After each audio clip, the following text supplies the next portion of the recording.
Kaixo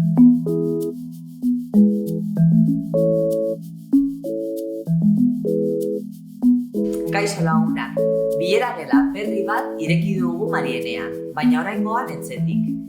Bideo honetan urratsez urrats azalduko dizuegu nola iritsi bilera gela virtual batera. Ez dugu inor atzean utzi nahi. Egingo dugu Jitsimiten bidez. Jitsimit doako tresna da eta aukera ematen digu bideokonferentziak egiteko taldean. Baina zer behar dugu elkar aurkitzeko? Gailu bat, wifi seinale bat eta gonbidapen esteka bat, hau bezalakoa. Bai, hemen dago. Kaixo, Ane. Kaixo, Nabel! Mugikorretik konektatuko gara. Wifi sarera konektatuta egon behar dugu eta horretarako haririk gabeko seinalea bidaltzen duen modema beharko dugu. Sarearen izena eta pasahitza atzeko aldean egoten dira. Mugikorretik konektatzen zaren lehen aldian aplikazioa deskargatu behar duzu. WhatsAppen sartu eta klik egin estekan. Aplikazioa deskargatzeko mezu bat agertuko da Play Storen edo App Storen, iPhone izanez gero. Aplikazio horiek zure telefonoaren edo tabletaren idazmailan ere aurki ditzakezu. Idatzi Jitsimit bilaketa barran eta instalatu aplikazioa.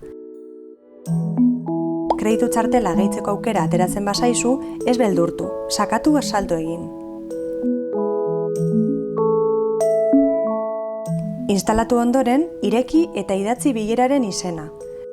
Kontuz maiuskulekin eta minuskulekin, bestela beste gela batean sartu alzara eta. Orain, botoiak probatuko ditugu. Lehengo, soinua eta kamera konektatuta daukazu dela ziurtatu behar duzue. Begiratu hemen. Deskonektatuta eta berriz konektatuta. Berdina gertatzen da kamerarekin. Deskonektatuta eta berriz konektatuta. Jitzian ere txateatzeko aukera daukazue. Ezkerraldeko botoi honetan sakatu, zuen izena jarri,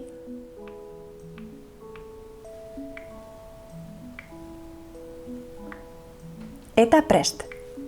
Besteei mezuak bidaltzeko aukera izango duzu,